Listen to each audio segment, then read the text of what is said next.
ನಮಸ್ತೆ ವಿದ್ಯಾರ್ಥಿಗಳೇ. ದ್ವಿತೀಯ PUC ಇತಿಹಾಸ ವಿಷಯಕ್ಕೆ ಸಂಬಂಧಪಟ್ಟಂಗೆ ಕಳೆದ ಅವಧಿಯಲ್ಲಿ ಸಿಂಧೂ ನಾಗರಿಕತೆಯ ಬಗ್ಗೆ ಅಧ್ಯಯನ ಮಾಡಿದ್ವಿ. ಇವತ್ತಿನ ಅವಧಿಯಲ್ಲಿ ಅಧ್ಯಾಯ 4 ಪ್ರಾಚೀನ ಯುಗ.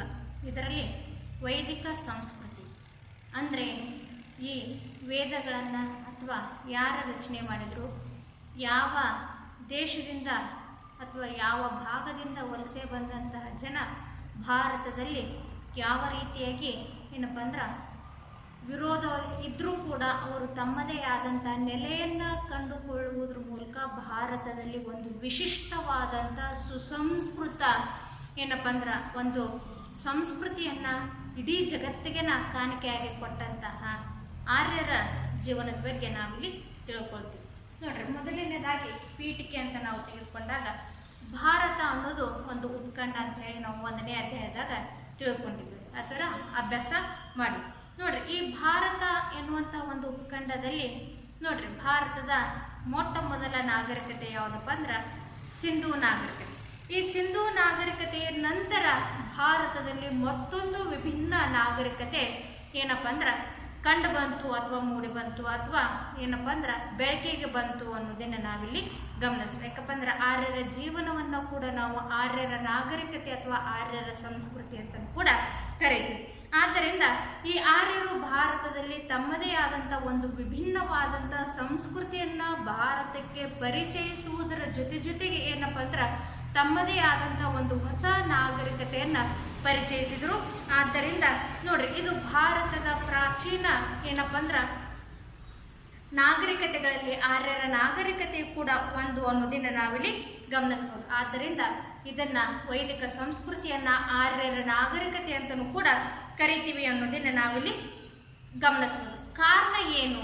ಆರ್ಯರ ನಾಗರಿಕತೆ ಅನ್ನೋದಕ್ಕೆ ಕಾರಣ ಏನಪ್ಪ ಅಂದ್ರೆ ಆರ್ಯರು ಇಡೀ ಜಗತ್ತಿಗನ ಅಥವಾ ಸಂಸ್ಕೃತಿಯಲ್ಲಿ ವಿಶೇಷವಾಗಿ ಹಿಂದೂ ಧರ್ಮಕ್ಕೆ ಸಂಬಂಧಪಟ್ಟಂಗ ವೇದಗಳನ್ನು ರಚನೆ ಮಾಡಿ ಏನಪ್ಪ ಅಂದ್ರೆ ಕೊಡುಗೆಯಾಗಿ ನೀಡಿದರು ಭಾರತಕ್ಕೆ. ಆದ್ದರಿಂದ ಆರ್ಯರ ಜೀವನವನ್ನು ಅಥವಾ ವೈದಿಕ ಸಂಸ್ಕೃತಿಯ ಕಾಲವನ್ನು ಏನಂತ ಕರಿತೀವಪ್ಪ ಅಂದ್ರೆ ಆರ್ಯರ ನಾಗರಿಕತೆ ಅಂತಲೂ ಕೂಡ ಕರಿತೀವಿ. ಅದಕ್ಕೆ ಕಾರಣ ಏನಪ್ಪ ಅಂದ್ರೆ ವೇದಗಳ ರಚನೆ ಮಾಡಿದ್ದ ಏನಪ್ಪ ಅಂದ್ರೆ ಆರ್ಯರ ನಾಗರಿಕತೆ ಅಥವಾ ಆರ್ಯರ ಸಂಸ್ಕೃತಿಯನ್ನು ಆರ್ಯರ ನಾಗರಿಕತೆ ಅನ್ನೋದಕ್ಕೆ ಕಾರಣ ಅನ್ನೋದನ್ನು ನಾವಿಲ್ಲಿ ಗಮನಿಸಬೇಕು. ಈ ಆರ್ಯರ ನೀಡಿರುವಂತಹ ಮಹಾಕಾವ್ಯ ಅಥವಾ ಏನಪ್ಪ ಅಂದ್ರೆ ಪುರಾಣಗಳಾಗಿರುವಂತಹ ಅಥವಾ ಕೃತಿಗಳಾಗಿರುವಂತಹ ಈ 4 ವೇದಗಳು ಹಿಂದೂ ಸಂಸ್ಕೃತಿಗೆ ಅಥವಾ ಹಿಂದೂ ಧರ್ಮದ ಪರಂಪರೆಯನ್ನು ಮತ್ತಷ್ಟು ಅಭಿವೃದ್ಧಿಪಡಿಸುವಲ್ಲಿ ಸಹಾಯಕ ಆಯಿತು ಅನ್ನೋದನ್ನು ನಾವಿಲ್ಲಿ ಗಮನಿಸ್ಬೋದು.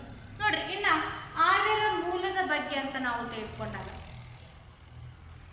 ಆರ್ಯರ ಎಲ್ಲಿಂದ ಬಂದರು, ಎದಕ್ಕೋಗಿ ತಮ್ಮ ಮೂಲ ಪ್ರದೇಶವನ್ನು ಬಿಟ್ಟು ಏನಪ್ಪ ಅಂದ್ರೆ ಭಾರತಕ್ಕೆ ಬಂದು ನೆಲೆಸಿದ್ರು, ಕಾರಣ ಏನು ಅಂತ ನಾವು ತೆಗೆದುಕೊಂಡಾಗ ಇತಿಹಾಸದ ಪುಟಗಳನ್ನು ಗಮನಿಸಿದಾಗ ಸಾಕಷ್ಟು ಇತಿಹಾಸಕಾರರು ತಮ್ಮದೇ ಆದಂಥ ಭಿನ್ನವಾದಂಥ ಅಭಿಪ್ರಾಯಗಳನ್ನು ನೀಡ್ಯಾರ. ನೋಡ್ರಿ, ಭಾರತದಕ್ಕೆ ಯಾವ ರೀತಿಯಾಗಿ ಹೆಸರು ಬಂತು ಅನ್ನೋದಕ್ಕೆ ಬೇರೆ ಬೇರೆ ಇತಿಹಾಸಕಾರರು ಯಾವ ರೀತಿಯಾಗಿ ತಮ್ಮದೇ ಆದಂಥ ಅಭಿಪ್ರಾಯವನ್ನು ನೀಡಿದ್ರು, ಅದೇ ರೀತಿಯಾಗಿ ಆರ್ಯರ ಮೂಲದ ಬಗ್ಗೆ ಕೂಡ ಆರ್ಯರ ಏನಪ್ಪ ಅಂದ್ರೆ ಮೂಲತಃ ಎಲ್ಲಿಯವರು ಅನ್ನೋದಕ್ಕೂ ಕೂಡ ಸಾಕಷ್ಟು ಇತಿಹಾಸಕಾರರು ತಮ್ಮದೇ ಆದಂತಹ ಭಿನ್ನವಾದಂಥ ಅಭಿಪ್ರಾಯಗಳನ್ನು ನೀಡ್ಯಾರ. ಅದರಲ್ಲಿ ಪ್ರಮುಖವಾಗಿ ಅಂತ ನಾವು ತೆಗೆದುಕೊಂಡಾಗ ಮ್ಯಾಕ್ಸ್ ಮುಲ್ಲರ್ ಅವರ ಅಭಿಪ್ರಾಯದ ಪ್ರಕಾರ, ಮ್ಯಾಕ್ಸ್ ಮುಲ್ಲರ್ ಎನ್ನುವಂತಹ ಪ್ರಸಿದ್ಧ ಇತಿಹಾಸಕಾರರು ಆರ್ಯರ ಮೂಲದ ಬಗ್ಗೆ ತಮ್ಮದೇ ಆದಂಥ ಒಂದು ಏನಪ್ಪ ಅಂದ್ರೆ ಅಭಿಪ್ರಾಯವನ್ನು ವ್ಯಕ್ತಪಡಿಸ್ಯಾರ. ಇವರ ಪ್ರಕಾರ ಆರ್ಯರ ಮೂಲ ಯಾವುದಿತ್ತು ಅಂತ ನಾವು ತಿಳಿದುಕೊಂಡಾಗ ನೋಡ್ರಿ, ಆರ್ಯರು ಮೂಲತಃ ಮಧ್ಯ ಏಷ್ಯಾದಲ್ಲಿ ಬರುವಂತಹ ಕ್ಯಾಸ್ಪಿಯನ್ ಎನ್ನುವಂತಹ ಸಮುದ್ರದಲ್ಲಿ ಬರುವಂತಹ ಒಂದು ಹಳ್ಳಿಗಾಡಿನ ಪ್ರದೇಶದವರಾಗಿದ್ರು ಅನ್ನೋದನ್ನ ನಾವಿಲ್ಲಿ ಗಮನಿಸ್ಬೋದು. ನೋಡಿ, ಮ್ಯಾಕ್ಸ್ ಮುಲ್ಲರ್ ಅವರ ಪ್ರಕಾರ ಮಧ್ಯ ಏಷ್ಯಾದ ಕ್ಯಾಸ್ಪಿಯನ್ ಸಮುದ್ರದ ಅಡಿಯಲ್ಲಿ ಬರುವಂತ ಒಂದು ಹಳ್ಳಿಗಾಡಿನ ಅಲೆಮಾರಿ ಜನಾಂಗ ಅಂದ್ರೇನ್ರಿ ಅಲೆಮಾರಿಗಳಾಗಿದ್ರು. ಅಲೆಮಾರಿ ಜನಾಂಗವಾಗಿರುವಂತಹ ಇವರು ಏನಪ್ಪ ಅಂದ್ರೆ ದನಗಾಹಿಗಳು ಅಂದ್ರೇನ್ರಿ ಇವರು ಉದ್ಯೋಗ ದನವನ್ನ ಮೇಯಿಸಿದ ಇವರು ಉದ್ಯೋಗ ಆಗಿತ್ತು ಅನ್ನೋದನ್ನ ನಾವಿಲ್ಲಿ ಗಮನಿಸ್ತೀವಿ. ತಮ್ಮ ದನಗಳನ್ನ ಉಪಜೀವನಕ್ಕಾಗಿ ಏನಪ್ಪ ಅಂದ್ರೆ ದನಗಾಯಿಗಳಾಗಿರುವಂತ ಇವರು ಏನ್ ಮಾಡಿದ್ರು, ಅಲೆಮಾರಿ ಜೀವನವನ್ನು ನಡೆಸುವುದರ ಮೂಲಕ ಹುಲ್ಲುಗಾವಲು ಪ್ರದೇಶಗಳನ್ನು ಹುಡುಕುತ್ತಾ ಏನಪ್ಪ ಅಂದ್ರೆ ತಮ್ಮ ಜೀವನವನ್ನು ತಾವು ಸಾಕಿರುವಂತಹ ದನಗಳಿಗೆ ಯಥೇಚ್ಛವಾಗಿ ಹುಲ್ಲು ಸಿಗಲಿ ಎನ್ನುವಂತ ಉದ್ದೇಶದಿಂದ ಯಾವ ಪ್ರದೇಶದಲ್ಲಿ ಯಥೇಚ್ಛವಾಗಿ ಹುಲ್ಲು ಸಿಗ್ತೈತೋ ಆ ಪ್ರದೇಶದಲ್ಲಿ ಏನಪ್ಪಾ ಅಂದ್ರೆ ತಮ್ಮ ಜೀವನವನ್ನ ನಡೆಸ್ತಾರೆ. ಹೀಗ ಅಲೆಮಾರಿ ಜೀವನವನ್ನ ನಡೆಸ್ತಿರುವಂತಹ ದನಗಾಯಿಗಳಾಗಿರುವಂತಹ ಆರ್ಯರು ಮೂಲತಃ ಎಲ್ಲಿಯವರಿ ಮಧ್ಯ ಏಷ್ಯಾದಲ್ಲಿ ಬರುವಂತಹ ಕ್ಯಾಸ್ಪಿಯನ್ ಸಮುದ್ರದಲ್ಲಿ ಬರುವಂತ ಒಂದು ಹಳ್ಳಿಗಾಡಿನ ದನಗಾಹಿ ಅಲೆಮಾರಿ ಜನಾಂಗದವರಾಗಿದ್ರು ಅಂತ ಹೇಳಿ ಯಾರ ಪ್ರಕಾರ ರೀ ಮ್ಯಾಕ್ಸ್ ಮುಲ್ಲರ್ ಅವರ ಪ್ರಕಾರ ನಂಬಲಾಗೈತಿ ಅನ್ನೋದನ್ನ ನಾವಿಲ್ಲಿ ಗಮನಿಸಬಹುದು. ಹೀಗ ತಾವು ಸಾಕಿದಂತಹ ದನಗಳಿಗೆ ಹುಲ್ಲುಗಾವಲು ಪ್ರದೇಶಗಳನ್ನು ಹುಡುಕುತ್ತಾ ಎಲ್ಲಿ ಬರ್ತಾರಪ್ಪ ಅಂದ್ರ ಭಾರತದ ಉಪಖಂಡಕ್ಕೆ ಬಂದು ತಲುಪ್ತಾರ. ಅಲ್ಲಿ ಯಾರಿರ್ತಾರಪ್ಪ ಅಂದ್ರ ಆ ಭಾರತದಲ್ಲಿ ಇರುವಂತಹ ಮೂಲ ನಿವಾಸಿಗಳ ಸ್ಥಳೀಯರ ವಿರೋಧವನ್ನ ವ್ಯಕ್ತಪಡಿಸ್ತಾರ. ಈ ಆರ್ಯರು ಆಗತಾನೆ ಆಗಮಿಸಿರುವಂತಹ ಆರ್ಯರಿಗೆ ಆಗ ಸ್ಥಳೀಯರ ಪ್ರಬಲ ವಿರೋಧವನ್ನ ಎದುರಿಸಿ ಆರ್ಯರು ಯಾಕಪ್ಪ ಅಂದ್ರೆ ಯುದ್ಧ ಪ್ರಿಯರಾಗಿದ್ರು. ಆದ್ದರಿಂದ ಸ್ಥಳೀಯರು ಎಷ್ಟೇ ಏನಪ್ಪ ಅಂದ್ರ ಜಗಳವನ್ನ ಮಾಡಿದ್ರು ಕೂಡ ಅಥವಾ ಕದನವನ್ನ ಮಾಡಿದ್ರು ಕೂಡ ಆ ಎಲ್ಲಾ ಕಷ್ಟಗಳನ್ನ ಅಥವಾ ಕದನಗಳನ್ನ ಎದುರಿಸಿ ತಮ್ಮದೇ ಆದಂತ ನೆಲೆಯನ್ನ ಕಟ್ಟಿಕೊಳ್ಳೋದ್ರ ಮೂಲಕ ಭಾರತದ ಯಾವ ಭಾಗವನ್ರಿ ಉತ್ತರ ಭಾರತವನ್ನ ಆಕ್ರಮಿಸಿಕೊಂಡು, ಆದ್ದರಿಂದ ಉತ್ತರ ಭಾರತವನ್ನ ಏನಂತ ಕರಿತೀವಿ? ಆರ್ಯಾವರ್ತ ಅಥವಾ ಆರ್ಯರ ನಾಡು ಅಂತ ಕರಿತೀವಿ. ಪಾಠ 1 ಪೀಠಿಕೆ ಹೇಳುವಾಗ ಹೇಳಿ ನೋಡ್ರಿ, ಭಾರತವನ್ನು 2 ಭಾಗಗಳಾಗಿ ಅಭ್ಯಾಸ ಮಾಡ್ತೀವಿ. ಉತ್ತರ ಭಾರತವನ್ನ ಆರ್ಯಾವರ್ತ ಅಥವಾ ಆರ್ಯರ ನಾಡು ಅಂತ ಹೇಳಿ, ದಕ್ಷಿಣ ಭಾರತವನ್ನ ದಕ್ಷಿಣ ಭಾರತ ಅಥವಾ ದ್ರಾವಿಡರ ನಾಡು ಅಂತ ಹೇಳಿ. ಕಾರಣ ಏನಪ್ಪ ಅಂದ್ರ ಆ ಉತ್ತರ ಭಾರತದಲ್ಲಿ ಆರ್ಯರು ಬಂದು ನೆಲೆಸ್ತಾರ ಮತ್ತು ಸೋತಂತಹ ದ್ರಾವಿಡರು ದಕ್ಷಿಣ ಭಾರತದಲ್ಲಿ ಹೋಗಿ ನೆಲೆ ನಿಲ್ತಾರ. ಆದ್ದರಿಂದ ದ್ರಾವಿಡರು ನೆಲೆ ನಿಂತಿರುವಂತಹ ದಕ್ಷಿಣ ಭಾರತವನ್ನ ಏನಂತ ಕರೀತೀವಿ? ದ್ರಾವಿಡರ ನಾಡು ಅಂತ ಹೇಳಿ, ಉತ್ತರ ಭಾರತವನ್ನ ಆರ್ಯರ ನಾಡು ಅಂತ ಹೇಳಿ ಕರಿತೀವಿ ಅನ್ನೋದನ್ನ ನಾವಿಲ್ಲಿ ಗಮನಿಸಬಹುದು. ಈ ರೀತಿಯಾಗಿ ಉತ್ತರ ಭಾರತದಲ್ಲಿ ಯಾವ ಪ್ರದೇಶದಲ್ಲಿಪ್ಪ ಅಂದ್ರ ಸಪ್ತ ಸಿಂಧು ಪ್ರದೇಶದಲ್ಲಿ ಅಥವಾ ಸಿಂಧೂ ನದಿಯ ತೀರದ ಏನಪ್ಪ ಅಂದ್ರೆ ಸಪ್ತ ಸಿಂಧು ಪ್ರದೇಶದಲ್ಲಿ ನೆಲೆ ನಿಲ್ತಾರೆ. ಆ ಸಪ್ತ ಸಿಂಧು ಪ್ರದೇಶ ಏನಪ್ಪ ಅಂದ್ರೆ ಸುಮಾರು 7 ನದಿಗಳನ್ನ ಆವರಿಸಿಕೊಂಡಿರುವಂತಹ ಪ್ರದೇಶ ಇದೆ. ಆ 7 ನದಿಗಳು ಯಾವಪ್ಪ ಅಂದ್ರ ಜೀಲಂ, ಚೀನಾಬ್, ಬಿಯಾಸ್, ರಾವಿ, ಸಟ್ಲೇಜ್, ಸರಸ್ವತಿ ಮತ್ತು ದೃಷದ್ವತಿ. ಈ 7 ನದಿಗಳ ತೀರದ ಪ್ರದೇಶದಲ್ಲಿ ಮೊಟ್ಟ ಮೊದಲಿಗೆ ಯಾರೇ ಆರ್ಯರು ಉತ್ತರ ಭಾರತದಲ್ಲಿ ನೆಲೆ ನಿಲ್ತಾರ. ಆದ್ದರಿಂದ ಆ ಉತ್ತರ ಭಾರತದಲ್ಲಿ ನೆಲೆ ನಿಂತಿರುವಂತಹ ಆರ್ಯರ ನಾಡನ್ನ ಅಥವಾ ಉತ್ತರ ಭಾರತವನ್ನ ಆರ್ಯಾವರ್ತ ಅಥವಾ ಆರ್ಯರ ನಾಡು ಅಂತ ಹೇಳಿ ಕರಿತೀವಿ ಅನ್ನೋದನ್ನ ನಾವಿಲ್ಲಿ ಗಮನಿಸುವುದು. ಇದು ಯಾರ ಪ್ರಕಾರಪ್ಪ ಅಂದ್ರೆ ಮ್ಯಾಕ್ಸ್ ಮುಲ್ಲರ್ ಅವರ ಪ್ರಕಾರ. ಹೀಗೆ ಬೇರೆ ಬೇರೆ ಇತಿಹಾಸಕಾರರು ಆರ್ಯರ ಮೂಲದ ಬಗ್ಗೆ ತಮ್ಮದೇ ಆದಂತಹ ವಿಭಿನ್ನವಾದಂತಹ ಏನಪ್ಪ ಅಂದ್ರೆ ಅಭಿಪ್ರಾಯಗಳನ್ನ ನೀಡ್ಯಾರ. ನೋಡಿ, ಮತ್ತೊಬ್ಬ ಇತಿಹಾಸಕಾರರಾಗಿರುವಂತಹ ದಯಾನಂದ್ ಸರಸ್ವತಿ ಅವರ ಪ್ರಕಾರ ಆರ್ಯರು ಟಿಬೆಟ್ನಿಂದ ಭಾರತಕ್ಕೆ ಬಂದಾರ ಎನ್ನುವಂತ ಅಭಿಪ್ರಾಯವನ್ನ ನೀಡ್ತಾರೆ. ಹಾಗೂ ಬಾಲ್ ಗಂಗಾಧರ್ ತಿಲಕ್ ಅವರ ಪ್ರಕಾರ ಆರ್ಯರ ಮೂಲ ಪ್ರದೇಶ ಯಾವುದಾಗಿತ್ತಪ್ಪ ಅಂದ್ರೆ ಉತ್ತರ ಧ್ರುವ ಆಗಿತ್ತು ಅಂತ ಹೇಳಿ, ಮತ್ತು ಮ್ಯಾಕ್ಸ್ ಮುಲ್ಲರ್ ಅವರು ಈಗಾಗಲೇ ಹೇಳಿದ್ನಲ್ರಿ ಮಧ್ಯ ಏಷ್ಯಾ ಅಂತ ಹೇಳಿ, ಮತ್ತು ಮ್ಯಾಕ್ ಡೊನೆಲ್ ಎನ್ನುವಂತ ಮತ್ತೊಬ್ಬ ಇತಿಹಾಸಕಾರರು ಆರ್ಯರ ಮೂಲ ಆಗ್ನೇಯ ಏಷ್ಯಾ ಅಂತ ಹೇಳಿ ತಮ್ಮದೇ ಆದಂತ ಅಭಿಪ್ರಾಯವನ್ನ ವ್ಯಕ್ತಪಡಿಸ್ಯಾರ. ಅದರ ಜೊತೆಗೆ ಮತ್ತೊಬ್ಬ ಇತಿಹಾಸಕಾರರಾಗಿರುವಂತಹ ಡಾಕ್ಟರ್ AC ದಾಸ್ ರವರು ಕೂಡ ಆರ್ಯರ ಮೂಲ ಪ್ರದೇಶ ಅಥವಾ ಮೂಲ ನೆಲೆ ಪಂಜಾಬ್ ಅಂತ ಹೇಳಿ ಕೂಡ ತಮ್ಮದೇ ಆದಂತಹ ಅಭಿಪ್ರಾಯವನ್ನು ವ್ಯಕ್ತಪಡಿಸ್ಯಾರ. ಹಾಗೂ ಮತ್ತೊಬ್ಬ ಇತಿಹಾಸಕಾರರಾಗಿರುವಂತಹ ರಾಜುಬಲಿ ಪಾಂಡೆ ಎನ್ನುವಂತಹ ಇತಿಹಾಸಕಾರರು ಕೂಡ ಆರ್ಯರು ಮಧ್ಯ ಭಾರತನ ಅವರ ಮೂಲ ನೆಲೆ ಅಂತ ಹೇಳಿ ತಮ್ಮದೇ ಆದಂತಹ ಅಭಿಪ್ರಾಯವನ್ನು ವ್ಯಕ್ತಪಡಿಸ್ಯಾರ. ಅದರ ಜೊತೆಗೆ ಪಂಡಿತ್ ಲಕ್ಷ್ಮೀಧರ ಶಾಸ್ತ್ರಿ ಅವರು ಕೂಡ ಏನಪ್ಪ ಅಂದ್ರ ಹಿಮಾಲಯದ ತಪ್ಪಲು ಪ್ರದೇಶವೇ ಆರ್ಯರ ಮೂಲ ನೆಲೆ ಅಂತ ಹೇಳಿ ತಮ್ಮದೇ ಆದಂತಹ ಅಭಿಪ್ರಾಯವನ್ನು ವ್ಯಕ್ತಪಡಿಸ್ಯಾರ. ಅದರ ಜೊತೆಗೆ LD ಕಾಲ ಎನ್ನುವಂತ ಇತಿಹಾಸಕಾರರು ಕೂಡ ಭಾರತದಲ್ಲಿ ಏನಪ್ಪ ಅಂದ್ರ ತುದಿಯಲ್ಲಿರುವಂತಹ ಕಾಶ್ಮೀರ ಆರ್ಯರ ನಾಡು ಅಥವಾ ಮೂಲ ನೆಲೆ ಅಂತ ಹೇಳಿ ಈ ರೀತಿಯಲ್ಲಿ ಇತಿಹಾಸಕಾರ ಆರ್ಯರ ಮೂಲದ ಬಗ್ಗೆ ತಮ್ಮದೇ ಆದಂತಹ ಭಿನ್ನ ಭಿನ್ನವಾದಂತಹ ಅಭಿಪ್ರಾಯವನ್ನ ನೀಡ್ಯಾರ ಅನ್ನೋದನ್ನ ನಾವಿಲ್ಲಿ ಗಮನಿಸಬಹುದು. ಈ ರೀತಿಯಾಗಿ ಏನಪ್ಪ ಅಂದ್ರ ಕೇವಲ ಅಲೆಮಾರಿ ಜನಾಂಗವಾಗಿರುವಂತಹ ಆರ್ಯರು ಏನಪ್ಪ ಅಂದ್ರ ಭಾರತಕ್ಕೆ ಬಂದು ನೆಲೆಸಿ ತಮ್ಮದೇ ಆದಂತಹ ಒಂದು ನೆಲೆಯನ್ನ ಅಲ್ಲಿ ಸ್ಥಳೀಯರ ವಿರೋಧವಿದ್ರೂ ಕೂಡ ಯುದ್ಧ ಪ್ರಿಯರಾದಂತಹ ಆರ್ಯರು ತಮ್ಮದೇ ಆದಂತಹ ನೆಲೆಯನ್ನ ಕಂಡುಕೊಂಡು ಭಾರತಕ್ಕೆ ಅಥವಾ ಹಿಂದೂ ಪುರಾತನ ಸಂಸ್ಕೃತಿಗೆ ಒಂದು ವಿಶಿಷ್ಟವಾದಂಥ ಸಂಸ್ಕೃತಿಯನ್ನ ತಿಳಿಸ್ಕೊಟ್ರು ಅಥವಾ ಗುರುತಿಸ್ಕೊಟ್ರು ಅನ್ನೋದನ್ನ ನಾವಿಲ್ಲಿ ಗಮನಿಸ್ಬೋದು. ನೋಡಿ, ಇನ್ನು ಆರ್ಯ ಪದದ ಅರ್ಥ ಅಂತ ನಾವು ತೆಗೆದುಕೊಂಡಾಗ ಕುಲೀನ ಒಡೆಯ ಅಥವಾ ಕೃಷಿ ಅವಲಂಬಿತ ವ್ಯಕ್ತಿ ಅಂತ ಹೇಳಿ ಕರೀತಾರೆ. ಕುಲೀನ ಪದದ ಅರ್ಥ ಅಂತ ನಾವು ತೆಗೆದುಕೊಂಡಾಗ ಶ್ರೀಮಂತ ಅಂತ ಕರೀತೀವಿ. ನೋಡ್ರಿ, ಆರ್ಯ ಪದದ ಅರ್ಥ 1 ಮಾರ್ಕ್ಸ್ ಬರುವಂತ ಫಿಕ್ಸ್ ಕ್ವಶನ್ ಇದು. ನೋಡ್ರಿ, ಆರ್ಯ ಪದದ ಅರ್ಥ ಕುಲೀನ ಅಥವಾ ಒಡೆಯ ಅಥವಾ ಕೃಷಿ ಅವಲಂಬಿತ ವ್ಯಕ್ತಿ. ಈ ಮೂರರ ಯಾವುದರ ಒಂದು ಬರೆದರೆ ಸಾಕು. ಅಥವಾ ಮತ್ತೊಂದು ಅರ್ಥದಲ್ಲಿ ಕೂಡ ಆರ್ಯ ಪದದ ಅರ್ಥವನ್ನ ನಾವು ನೋಡ್ತೀವಿ.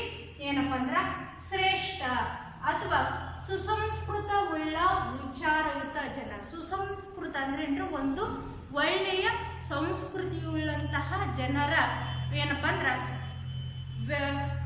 ಜನರನ್ನ ಹೊಂದಿದಂತ ಜನ ಸಮೂಹಕ್ಕ ಆರ್ಯ ಅಂತ ಹೇಳಿ ಕರೀತಾರ ಅನ್ನೋದನ್ನ ನಾವಿಲ್ಲಿ ಗಮನಿಸ್ಬೋದು. ನೋಡ್ರಿ, ಆರ್ಯರು ದ್ರಾವಿಡರಿಗಿಂತ ಭಿನ್ನರಾಗಿದ್ದರು. ಯಾಕಪ್ಪ ಅಂದ್ರ ಯುದ್ಧ ಪ್ರಿಯರ ಆರ್ಯರ ಸ್ವಭಾವಕ್ಕೂ ದ್ರಾವಿಡರ ಸ್ವಭಾವಕ್ಕೂ ಸಾಕಷ್ಟು ಏನಪ್ಪ ಅಂದ್ರ ಅಜಗಜಾಂತರವಾಗಿತ್ತು. ನೋಡ್ರಿ, ದಕ್ಷಿಣ ಭಾರತದಲ್ಲಿ ನೆಲೆ ನಿಂತಿರುವಂತಹ ದ್ರಾವಿಡರು ಅಥವಾ ಸಾಕಷ್ಟು ಜನಾಂಗದವರು ದಕ್ಷಿಣ ಭಾರತದಲ್ಲಿ ವಾಸವಾಗಿದ್ರು ಅಂತೇಳಿ ನಾವು ಮೊದಲನೇ ಪಾಠದಲ್ಲೇನೆ ಹೇಳಿದ್ದೇವೆ. ಇನ್ನೊಂದ್ಸಲ ಹೇಳ್ತೀವಿ ನೋಡ್ರಿ, ದಕ್ಷಿಣ ಭಾರತದಲ್ಲಿ ಸಾಕಷ್ಟು ಜನಾಂಗದವರು ಅಥವಾ ವಿವಿಧ ಜನಾಂಗದವರು ಮಂಗೋಲಾಯನ್ ಇರ್ಬೋದು, ದ್ರಾವಿಡಿಯನ್ ಇರ್ಬೋದು, ಅಲ್ಫಾಯಿನ್ ಇರ್ಬೋದು, ಮಂಗೋಲಿಯನ್ ಇರ್ಬೋದು, ಈ ರೀತಿಯಾಗಿ ನಿಗ್ರೋಗಳಿರ್ಬೋದು, ಈ ರೀತಿಯಾಗಿ ಸಾಕಷ್ಟು ಜನಾಂಗದವರು ಏನಪ್ಪ ಅಂದ್ರ ದಕ್ಷಿಣ ಭಾರತದಲ್ಲಿ ನೆಲೆಸಿದ್ರು. ಮತ್ತು ದ್ರಾವಿಡರಿಗಿಂತ ಭಿನ್ನವಾದಂತಹ ಏನಪ್ಪ ಅಂದ್ರ ಒಂದು ಸಂಸ್ಕೃತಿ ಮತ್ತು ಏನಪ್ಪ ಅಂದ್ರ ಒಂದು ವಿಭಿನ್ನವಾದಂತಹ ನಾಗರಿಕ ಜೀವನವನ್ನು ಕಟ್ಟಿಕೊಂಡಂತವ್ರು ಯಾರಪ್ಪ ಅಂದ್ರ ಆರ್ಯರು ಅನ್ನೋದನ್ನ ನಾವಿಲ್ಲಿ ಗಮನಿಸಬಹುದು. ಯಾಕಪ್ಪ ಅಂದ್ರ ದ್ರಾವಿಡರು ನೋಡುವುದಕ್ಕೆ ಹೆಂಗಿದ್ರು ಅಥವಾ ನಿಗ್ರುಗಳು ಗಿಡ್ಡಗಿದ್ರು, ದಪ್ಪಗಿದ್ರು, ಚಪ್ಪಟೆ ಆದಂತ ಮೂಗಿತ್ತು, ಮತ್ತೇನಪ್ಪ ಅಂದ್ರೆ ಅಗಲವಾದ ಹಣೆ ಇತ್ತು ಅಂತ ಹೇಳಿ ಏನಪ್ಪ ಅಂದ್ರೆ ಅವರ ಆಕಾರ ವಿನ್ಯಾಸವನ್ನ ಹೇಳಿದ್ದೆ. ಅದೇ ರೀತಿಯಾಗಿ ಆರ್ಯರು ಕೂಡ ಏನಪ್ಪ ಅಂದ್ರೆ ಶುಭ್ರ ವರ್ಣದವರಾಗಿದ್ದು ಮತ್ತೇನಪ್ಪ ಅಂದ್ರ ಸದೃಢವಾದಂತಹ ಮೈಕಟ್ಟಿನವರಾಗಿದ್ರು ಅನ್ನೋದನ್ನ ನಾವಿಲ್ಲಿ ಗಮನಿಸಬಹುದು. ಮತ್ತು ಇವರ ಜೀವನದ ಬಗ್ಗೆ ಸಂಪೂರ್ಣವಾಗಿ ತಿಳಿದಕ್ಕೆ ನಮಗೆ ಇರುವಂತ ಏಕೈಕ ಆಧಾರ ಯಾವ್ದಪ್ಪ ಅಂದ್ರ ಅವರು ಸ್ವತಃ ರಚನೆ ಮಾಡಿರುವಂತಹ ವೇದಗಳೇ ಏನಪ್ಪ ಅಂದ್ರ ಆರ್ಯರ ಬಗ್ಗೆ ನಮಗ ಸಂಪೂರ್ಣವಾದಂತಹ ಮಾಹಿತಿ ತಿಳಿಯೋದಕ್ಕ ಮೂಲಾಧಾರಗಳು ಅನ್ನೋದನ್ನ ನಾವಿಲ್ಲಿ ಗಮನಿಸಬಹುದು. ನೋಡ್ರಿ, ಆರ್ಯರ ತಮ್ಮ ಕಾಲದಲ್ಲಿ ವೇದಗಳನ್ನ ರಚನೆ ಮಾಡಿದ್ರು ಅಂತ ಹೇಳಿದ್ರು. ಈ ವೇದಗಳನ್ನ ತಿಳಿಯುವುದಕ್ಕಿಂತ ಪೂರ್ವದಲ್ಲಿ ವೇದ ಎನ್ನುವಂತ ಪದದ ಅರ್ಥವನ್ನ ನಾವು ನೋಡಲಾಗಿ, ನೋಡ್ರಿ, ವೇದ ಎನ್ನುವಂತ ಪದವನ್ನ ಸಂಸ್ಕೃತ ಪದವಾಗಿರುವಂತ ವಿದ್ ಎನ್ನುವಂತ ಪದದಿಂದ ಬಂದಿದೆ. ಇದು 1 ಮಾರ್ಕ್ಸಿಗೆ ಬರುವಂತ ಫಿಕ್ಸ್ ಕ್ವಶನ್. ವೇದ ಪದದ ಏನಪ್ಪ ಅಥವಾ ವೇದ ಎನ್ನುವಂತ ಪದವು ಯಾವ ಪದದಿಂದ ಬಂದಿದೆ? ನೋಡ್ರಿ, ವೇದ ಎನ್ನುವಂತಹ ಪದವು ಸಂಸ್ಕೃತ ಪದವಾಗಿರುವಂತಹ ವೇದ ಎನ್ನುವಂತಹ ಪದವು ಸಂಸ್ಕೃತ ಪದವಾಗಿರುವಂತಹ ವಿದ್ ಎನ್ನುವಂತಹ ಪದದಿಂದ ಬಂದಿದೆ. ಈ ವಿದ್ ಪದದ ಅರ್ಥ ಏನು ಹಂಗಂದ್ರ ಅಂತ ನಾವು ನೋಡಿದಾಗ, ವಿದ್ ಪದದ ಅರ್ಥ ಜ್ಞಾನ ಎಂದರ್ಥ. ಅಥವಾ ವೇದ ಪದದ ಅರ್ಥವನ್ನ ತಿಳಿಸಿ ಅಂತ ಕೇಳ್ತಾರೆ. ಈ ತರ ಕೇಳ್ತಾರ, ವೇದ ಪದದ ಅರ್ಥವನ್ನ ತಿಳಿಸ್ರಿ ಅಂದ್ರ ವೇದದ ಪದದ ಅರ್ಥ ಜ್ಞಾನ. 2 ಸಲನು ಅಥವಾ 2 ಟೈಪ್ ಆಗಿ ಕೂಡ ಪ್ರಶ್ನೆ ಬೀಳ್ತದೆ. ವೇದ ಪದದ ಅರ್ಥವನ್ನ ತಿಳಿಸಿದ್ರೆ ವೇದ ಪದದ ಅರ್ಥ ಜ್ಞಾನ ಎಂದರ್ಥ. ವೇದ ಎನ್ನುವಂತಹ ಪದವು ಯಾವ ಪದದಿಂದ ಬಂದೈತಿ ಅಂತ ಹೇಳಿ ಕೇಳಿದ್ರ ವೇದ ಎನ್ನುವಂತ ಪದವು ಸಂಸ್ಕೃತದ ವಿದ್ಯೆ ಎನ್ನುವಂತ ಪದದಿಂದ ಬಂದೈತಿ ಅಂತ ಹೇಳಿ ಬರೀಬೇಕು. ಇನ್ನ ನೋಡಿ, ವೇದಗಳು ಎಷ್ಟದವಪ್ಪ ಅಂದ್ರ 4 ಅಂತ ಹೇಳಿ ನಮ್ಗೆಲ್ಲರಿಗೂ ಸಾಮಾನ್ಯವಾಗಿ ಗೊತ್ತಿದೆ. ಆ 4ಗಳನ್ನ ಬರೆದವರು ಯಾರಪ್ಪ ಅಂದ್ರ, ಆ 4 ವೇದಗಳನ್ನ ರಚನೆ ಮಾಡಿದವರು ಯಾರಪ್ಪ ಅಂದ್ರ ಆರ್ಯರು. ನೋಡ್ರಿ, ಮೊದಲನೇ ವೇದ ಅಂತ ನಾವು ತೆಗೆದುಕೊಂಡಾಗ ಋಗ್ವೇದ, ಯಜುರ್ವೇದ, ಸಾಮವೇದ, ಅಥರ್ವಣ ವೇದ. ವೇದಗಳಲ್ಲಿ ಮೊದಲನೇ ವೇದವಾಗಿರುವಂತಹ ಋಗ್ವೇದ ಕಾಲ, ಇದನ್ನ ಆರಂಭಿಕ ವೇದ ಅಂತಲೂ ಕೂಡ ಕರೀತೀವಿ. ಮೊದಲ ರಚನೆ ಆಗಿರುವಂತಹ ಋಗ್ವೇದವನ್ನ ಆರಂಭಿಕ ವೇದ ಅಂತ ಹೇಳಿ ಕೂಡ ಕರಿತೀವಿ. ಅಥವಾ ಆರಂಭದಲ್ಲಿ ರಚನೆಯಾಗಿರುವಂತಹ ಋಗ್ವೇದವನ್ನ ಮತ್ತೊಂದು ಹೆಸರಿನಿಂದ ಕರಿತೀವಿ. ಅದು ಏನಪ್ಪಾ ಅಂದ್ರ ಪೂರ್ವ ವೇದ ಕಾಲ. ನೋಡ್ರಿ, ವೇದಗಳು ಎಷ್ಟಪ್ಪ ಅಂದ್ರ ವೇದಗಳು 4: ಋಗ್ವೇದ, ಯಜುರ್ವೇದ, ಸಾಮವೇದ, ಅಥರ್ವಣ ವೇದ. ಆರಂಭಿಕ ವೇದ ಅಂತ ಹೇಳಿ ಯಾವ್ದಂತ ಕರಿತೀವಿ? ಋಗ್ವೇದ. ಈ ಋಗ್ವೇದಕ್ಕೆ ಮತ್ತೊಂದು ಹೆಸರಿನಿಂದ ಕರಿತೀವಿ, ಏನಪ್ಪಾ ಅಂದ್ರ ಪೂರ್ವ ವೇದ ಕಾಲ. ಉಳಿದ 3 ವೇದಗಳಾಗಿರುವಂತಹ ಯಜುರ್ವೇದ, ಸಾಮವೇದ, ಅಥರ್ವಣ ವೇದ, ಈ 3 ವೇದಗಳ ಕಾಲವನ್ನ ಉತ್ತರ ವೇದ ಕಾಲ ಅಥವಾ ಉತ್ತರ ವೈದಿಕ ಕಾಲ ಅಂತ ಹೇಳಿ ಕರಿತೀವಿ. ಈ ರೀತಿಯಾಗಿ ವೇದಗಳನ್ನ ನಾವು 2 ಭಾಗಗಳಾಗಿ ವಿಂಗಡಣೆ ಮಾಡಿಕೊಂಡು ಅಭ್ಯಾಸ ಮಾಡ್ತೀವಿ. ನೋಡ್ರಿ, ಉತ್ತರ ವೈದಿಕ ಕಾಲ ಅಂತಂದ್ರ ಯಾವ್ಯಾವ ವೇದಗಳು ಬರ್ತವೆ? ಯಜುರ್ವೇದ, ಸಾಮವೇದ, ಅಥರ್ವಣ